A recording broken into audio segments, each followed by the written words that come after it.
দেখো যন্ত্রের মধ্যে প্রচুর কিন্তু বাগদা চিংড়ি পড়েছে।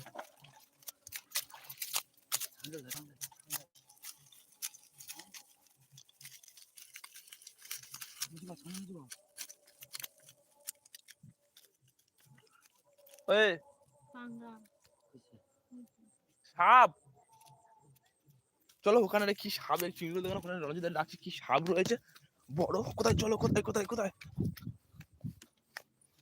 কি সাপ, কি সাপ, বিষাক্ত সাপ, কই কই কই কই,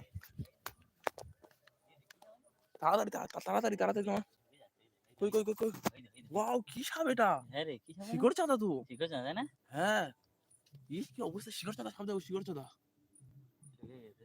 এই শিকড় বিষাক্ত সাপ তো। সন্দেহ হয়েছিল হ্যাঁ, কাটা শিকড় চাঁদা সাপ কখন দেখেছি,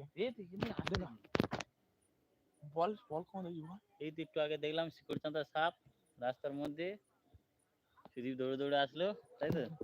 তারা ওই কাকা যন্ত্রটা ছেড়ে নিক, তারপরে কিন্তু রণজিৎ যন্ত্রটা ছাড়বো, লাইভ দেখাচ্ছি তোমাদেরকে। আগে ওই কাকা ওই সাইডে ছাড়ছে, তো চলো দেখি এখানে বিষাক্ত সাপ দেখেছো কত পরিমাণ বিষাক্ত সাপ, শিকড় চাঁদা সাপ তোমরা অনেকে নাম শুনেছো, শিকড় চাঁদা সাপ দেখালাম। একদম চপচপ করে যেন বড় হাত কিনে শিকড় চাঁদা সাপ ঢুকে গেল, সঞ্জয় দা বলেছিল।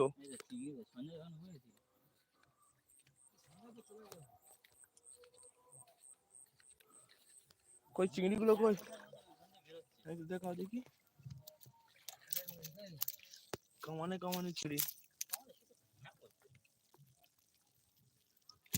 তুই আছিস বলে না, তোর বাবা আসেনি না।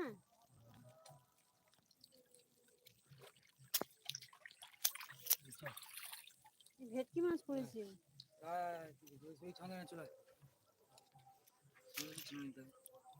সেটাই বেশি পরের থেকে, এবার চিংড়ি ভালো পড়েছে। বাড়ি চিংড়ি বড় বড় হয়ে গেছে। এই তো ঢোকা মিনটু আমার সেই মিনটু হয় না নিচে, চলো তুই বল, আমি ওই জন্য নিতে বলতেছি লাইটটা।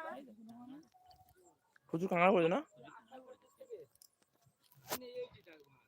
দেখছি